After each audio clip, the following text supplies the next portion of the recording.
ভালো একটা প্রশ্ন করেছেন। অনেকে আছেন একদম দেখা যাচ্ছে যে খুবই মানে হ্যাংলা বা শুকনো আ শারীরিক গঠনের অধিকারী এবং অনেক চেষ্টা করে দেখা যায় অনেক ড্রাগ এর মাধ্যমে চেষ্টা করে যে তাদের ওয়েটটা যেন বাড়ে।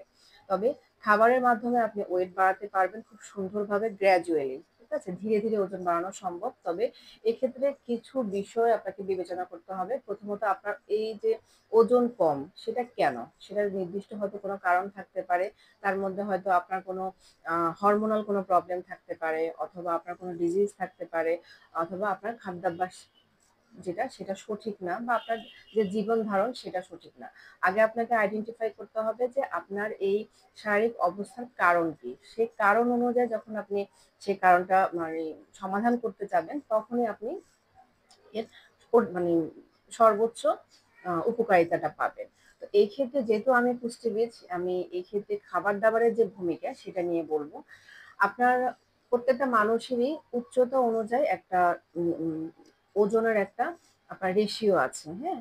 একটা লোয়ার লেভেল আছে, একটা আপার লেভেল আছে এবং একটা ওজন আছে যেটা হচ্ছে আদর্শ ওজন।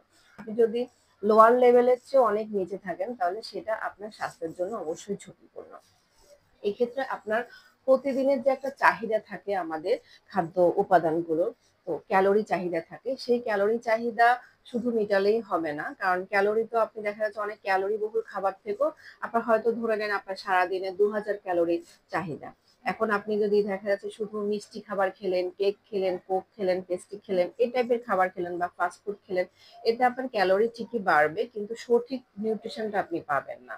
তো যারা শুকনো অথবা রোগা মানে শুকনো শরীরের অধিকারী তাদেরকে আমি বলবো যে আপনারা মোটা হওয়ার জন্য যে জরুরি সেটা হচ্ছে যে আপনার প্রোটিন।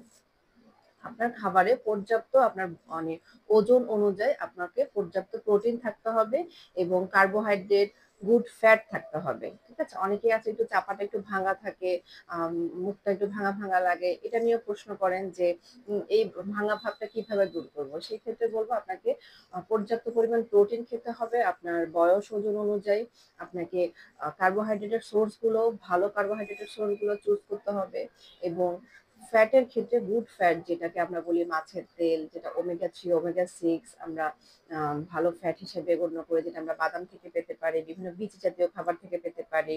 তারপরে হচ্ছে যে আপনার উদ্ভিজ্জ তেল থেকে পেতে পারি। সো সেই সোর্সটা আপনাকে নিশ্চিত করতে হবে এবং পাশাপাশি আপনাকে প্রতিদিনই ভিটামিন, মিনারেলস এর সোর্স হিসাবে ফ্রুটস এবং ভেজিটেবল খেতে হবে পর্যাপ্ত। অর্থাৎ আপনার যে ক্যালোরি রিকোয়ারমেন্ট আছে সেটা সুষম খাবারের মাধ্যমে পরিপূর্ণ করতে হবে এবং ধীরে, ধীরে যদি আপনি এই আম উপায়টা কন্টিনিউ করে যান তাহলে ধীরে, ধীরে হচ্ছে আপনার ওজনটা সঠিক ওজনে গিয়ে পৌঁছাবে এবং দুশ্চিন্তা মুক্ত থাকতে হবে। আরেকটা জিনিস যেটা সেটা হচ্ছে পর্যাপ্ত পানি খেতে হবে। অনেকে আছে যে যতটুকু প্রয়োজন পানির সেই পরিমাণ পানি আপনারা পান করেন না। এতে দেখা যায় শরীরটা ডিহাইড্রেট হয়ে যায় যার ফলেও আপনার খাবার এবং যে হজম প্রক্রিয়াটা সঠিক হয় না যার কারণে আপনি খাবার হয়তো ঠিকই খাচ্ছেন কিন্তু আপনার সেটা সঠিকভাবে কাজে লাগছে না বলে আপনার শরীরের বৃদ্ধিটা হচ্ছে না। সেজন্য সুষম খাবার খেতে হবে, পর্যাপ্ত পানি খেতে হবে, পর্যাপ্ত ঘুমাতে হবে। অনেকেই আছেন হয়তো খাওয়া-দাওয়া সবই ঠিক করছেন কিন্তু আপনি ঘুমটা যাচ্ছেন অনেক দেরি করে, উঠছেন সকালে অনেক দেরি করে। এটাও আপনার হজম প্রক্রিয়া, আপনার শরীরের গঠনে অনেক বিশেষ মানে প্রভাব ফেলে। তো এই বিষয়গুলো মাথায় রাখতে হবে, সঠিকভাবে ঘুমাতে হবে, সুষম খাবার খেতে হবে, দুশ্চিন্তা মুক্ত থাকতে হবে। তাহলেই আপনার ওজনটা আপনি গ্র্যাজুয়ালি বৃদ্ধি করতে